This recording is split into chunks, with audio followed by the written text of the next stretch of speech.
Assalamualaikum warahmatullahi wabarakatuh. Alhamdulillahilladzi faradot taubata wa harramal idrar wa asyhadu an la ilaha illallah wahdahu la syarikalah katibul athar wa asyhadu anna muhammadan abduhu wa rasuluh safwatul akhyar sallallahu wasallam alaihi wa ala alihi wa sahbihi sadatil akhyar. Amma ba'd. Kali ini saya mengutip tema tentang menguap.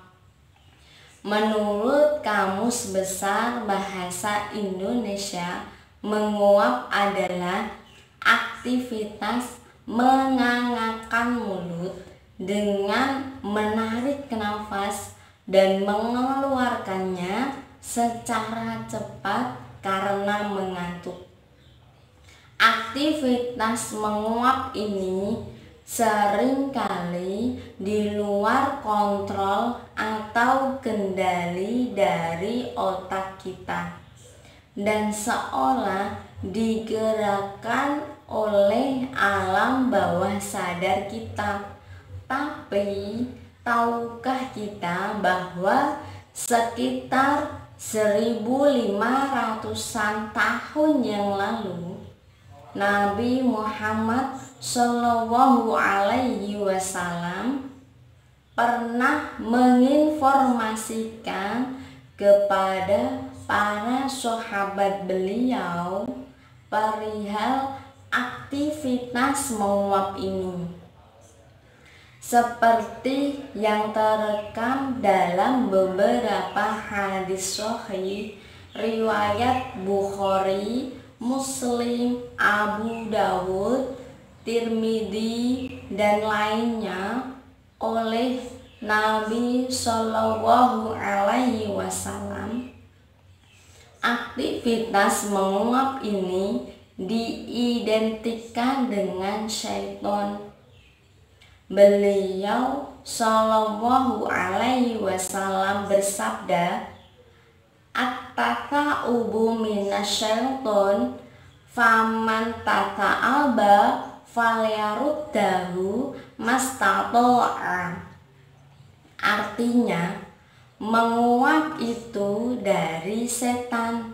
Maka ketika salah seseorang dari kalian menguap, maka tolaklah atau tahanlah semampunya.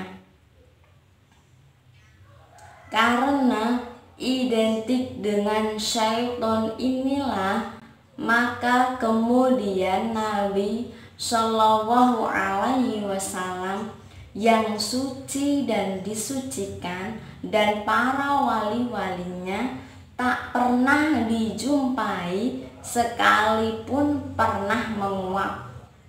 Lalu apa dan bagaimana maksud Nabi Shallallahu Alaihi Wasallam kok mengidentikan aktivitas menguap kepada syaitan? Apakah itu berarti syaitan juga melakukan aktivitas menguap seperti halnya manusia? Apakah syaitan adalah penyebab dari timbulnya aktivitas menguap atau bagaimana? Ada beberapa pendapat mengenai hal itu. Menurut Ibnu Battal, maksud dari penyandaran aktivitas menguap ini kepada syaitan adalah bentuk kerelaan dan sikap suka syaitan terhadap orang yang menguap. Sebab ketika seseorang sedang menguap, bentuk wajahnya menjadi berubah atau tidak normal, dan syaitan menertawakan hal itu. Menurut Ibnu Arabi lain lagi. Menurut beliau, segala perbuatan yang jelek dan tak disukai atau makruh selalu diidentikan dan disandarkan oleh syariat kepada syaitan. Sebab syaitan merupakan perantara dari timbul atau terjadinya perbuatan jelek tersebut. Begitu pula sebaliknya, segala perbuatan yang baik dan terpuji selalu diidentikan dan disandarkan oleh syariat kepada malaikat. Sebab melalui perantara merekalah perbuatan baik tersebut bisa terwujud. Nah, menguap itu sendiri merupakan indikasi timbulnya rasa kantuk dan malas dari seseorang, di mana ketika rasa malas dan kantuk ini menyergap seseorang, tentu ia juga akan malas serta ogah-ogahan untuk beribadah. Dari efek negatif yang ditimbulkan oleh aktivitas menguap inilah, maka kemudian aktivitas menguap diidentikan dengan syaitan. Masih ada satu pendapat lagi yang mencoba untuk menguak makna hadis Nabi Shallallahu Alaihi Wasallam tentang menguap di atas. Kali ini pendapat dari Imam Nawawi. Pendapat ini mirip-mirip dengan pendapat Ibnu Arabi. Menurut An-Nawawi, penyadaran aktivitas menguap kepada syaitan adalah dikarenakan efek negatif yang ditimbulkan setelah menguap. Sebab setelah menguap biasanya badan seseorang menjadi loyo dan tak bergairah, serta kehilangan semangat. Berangkat dari sini, akhirnya timbul keinginan syahwati seperti ingin segera tidur atau minimal bermalas-malasan.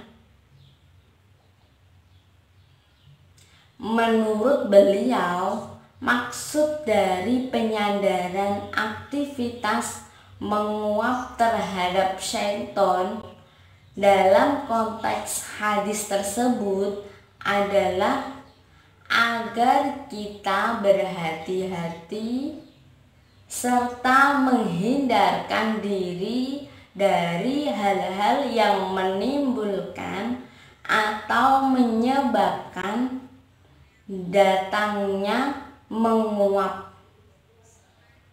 Selanjutnya, Nabi Shallallahu Alaihi Wasallam juga memberikan upaya solutif ketika seseorang tiba-tiba menguap di luar kendalinya. Pertama, menahan sebisa dan sekuat mungkin agar ia tak jadi menguap dengan cara mengatupkan serta merapatkan mulutnya. Kedua, jikalau solusi yang pertama gagal dan menguap tak bisa dielakkan, maka tutuplah mulut yang menguap tersebut dan jangan dibiarkan menganga begitu saja. Bisa ditutup dengan telapak tangan kiri atau dengan benda lainnya seperti sapu tangan. Sebab ketika seseorang menguap dan mulutnya dibiarkan menganga, dikhawatirkan akan ada serangga yang masuk ke mulutnya. Bahkan menurut riwayat hadis yang lain, syaitan pun bisa saja masuk ke dalamnya. Ketiga, jangan bersuara ataupun menimbulkan suara seperti huwa atau dan sebagainya, apalagi sampai dibuat-buat. Sebab jika aktivitas menguap sampai menimbulkan suara seperti itu, maka tak ubahnya seperti lolongan binatang liar. Nah, dari situlah terdapat juga kiat-kiat untuk menahan aktivitas menguap. Semoga bermanfaat untuk kawan-kawan semua. Terima kasih. Wassalamualaikum warahmatullahi wabarakatuh.